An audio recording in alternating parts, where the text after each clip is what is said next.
For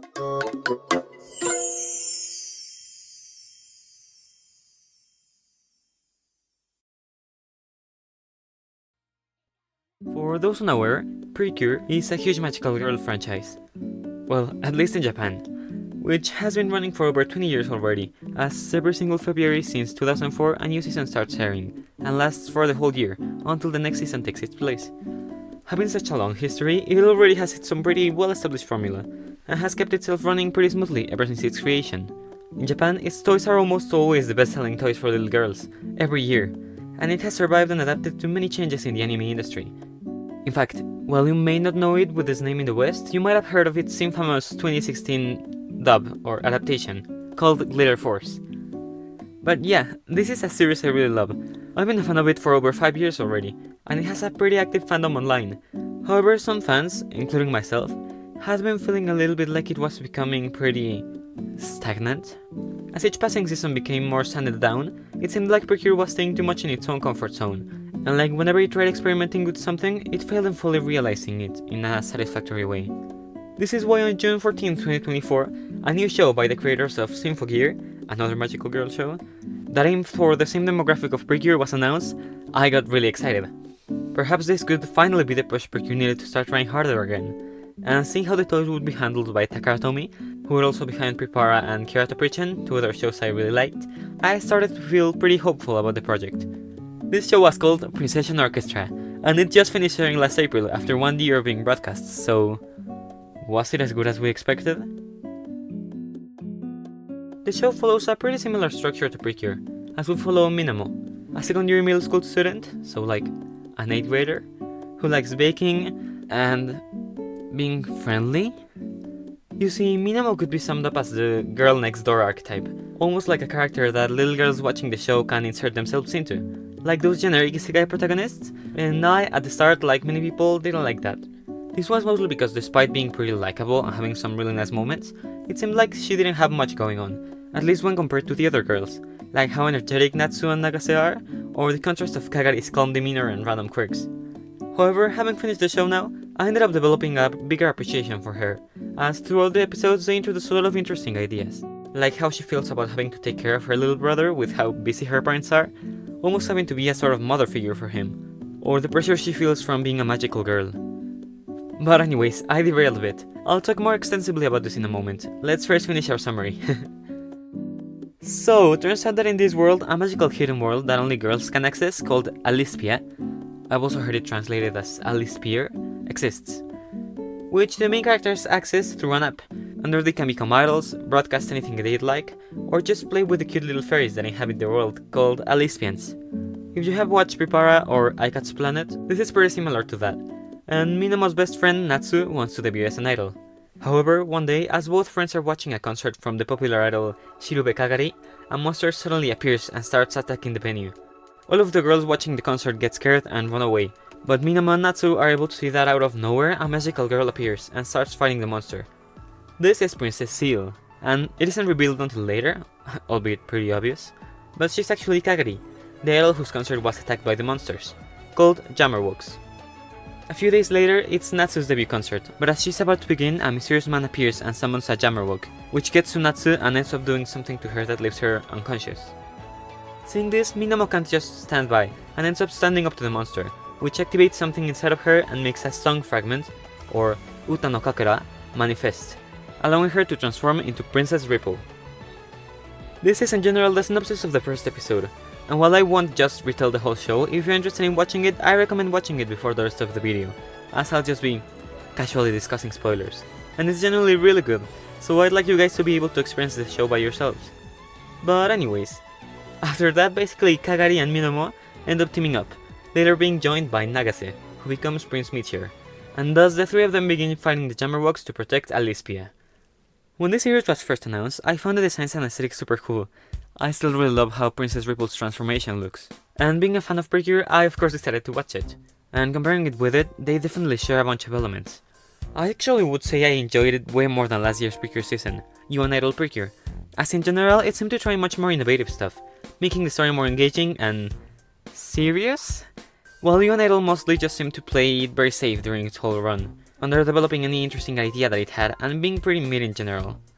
On the other hand, watching Princession Orchestra, it managed to give me the same excitement I felt back in the pandemic, when I got into Precure with seasons like Hugtto or Star Twinkle. The character dynamics and story were really fun and engaging, and the villains were really cool as well.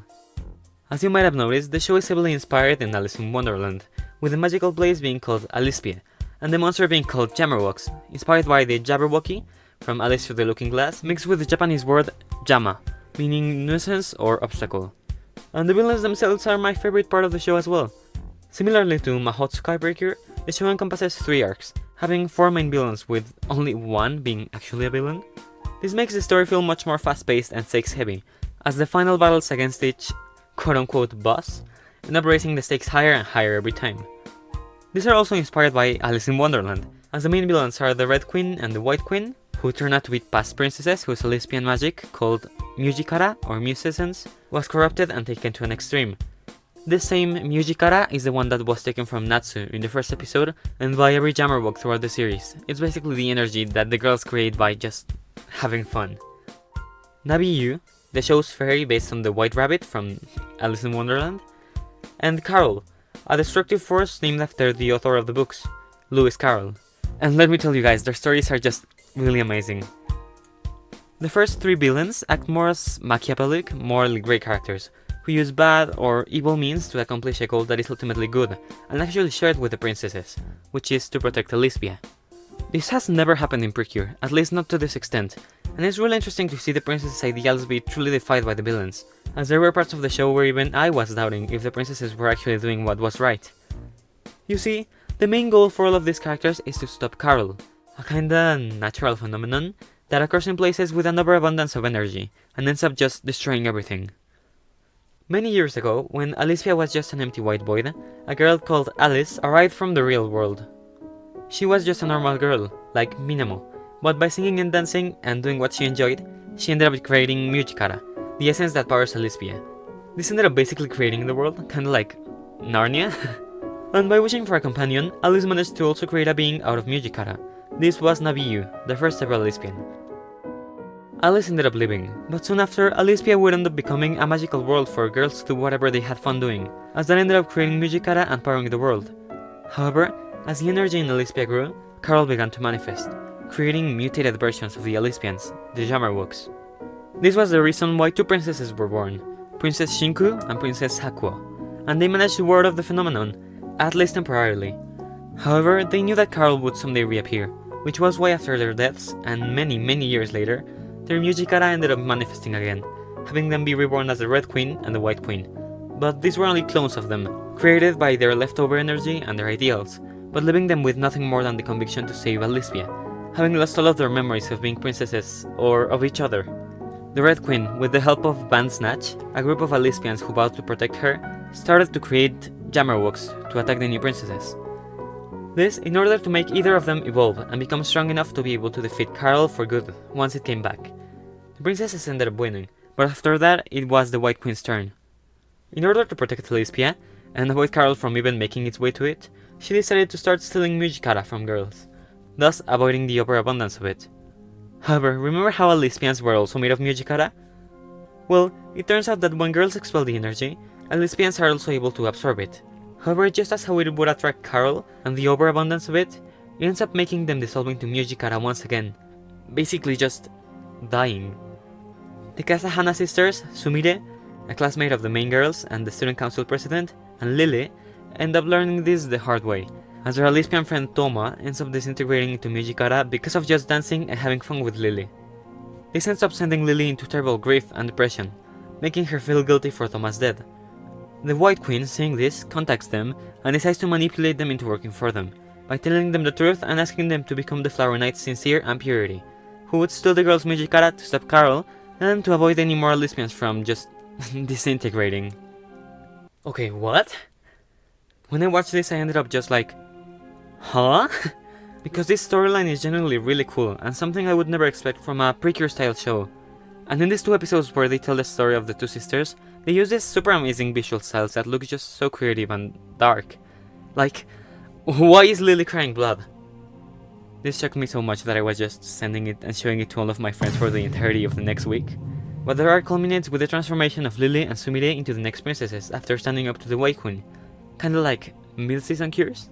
But once again, while her methods might not be the best, I felt conflicted while watching the show, as the lesbians ended up telling the girls that they actually always knew about their fate, and despite that they decided to keep on having fun with them, because they'd rather have a life they enjoy, even if they will just end up dying because of it, than staying alive but never being truly happy. And that's just so wild. I genuinely love these 2 episodes, guys. Please go watch them. The aesthetics are so cool. However, despite all of the praise I could give this show, I can't ignore that it does have its issues, especially with the pacing. There are a bunch of moments, especially nearing the final battles with each of the main antagonists, that just feel really weirdly paced. It seems like to show struggle, they tend to show the princesses being just thrown around in the air a lot. And I mean a lot. And this wouldn't be that big of a problem if only there weren't so many pauses in the battle themselves. A lot of the time during the fight scenes with the villains, there are moments where the characters start to say a monologue, or just have banter with the characters, and they just interrupt the flow of the fight so much. This ends up making it really weird and kinda anticlimactic, as the build-up is just dragged out for so long that the climax ends up being rushed, which just leaves you kinda like, oh, that was it? For most of the big battles. Well, except for the actual final one, they did spend all of their budget on that one. And it seems really weird, because there are some genuinely stellarly animated and choreographed fights, such as the one in episode 18, or as I already said, the final episode.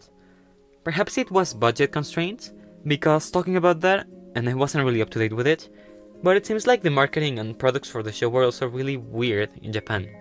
I read, while investigating for this video, that seemingly the sales weren't really good, and it makes a lot of sense if you look into it, as for some reason, the only toys they sold were the transformation devices, but none of the attack or power-up items.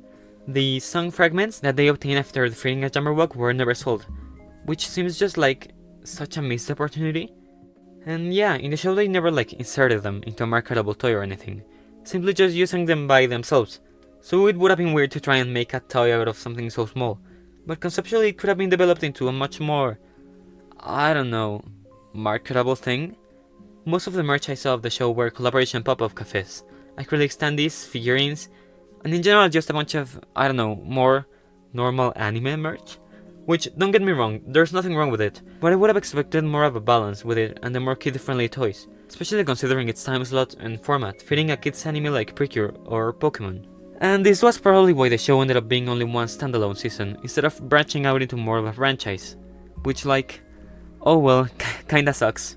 But I'm also happy with what we got, and would rather they keep this good ending than to try to stretch it endlessly, like some other shows that run for too long.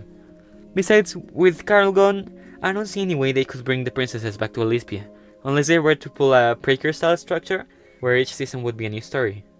To close off, I want to discuss something that the show made me reflect on, but that is an issue I've seen repeatedly around these types of shows.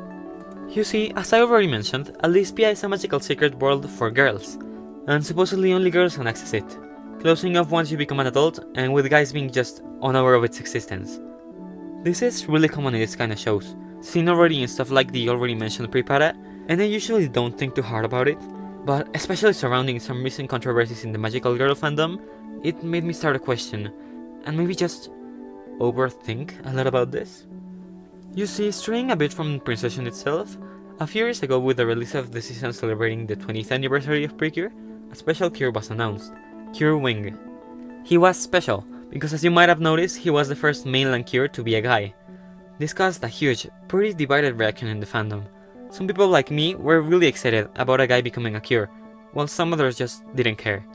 However, there was also a group of people who didn't seem to like it, and it shocked me a lot to see a lot of people inside the fandom have this kind of reaction. Now, taking into account that I am a cis male, I of course cannot fully understand the perspective where a lot of people were coming from, a lot of them women, as many of them said that they didn't like having guys in Precure, as it was supposed to be a special place for girls, with the show from the start having been based on the principle that girls can also be wild, and guys invading that space made it less special.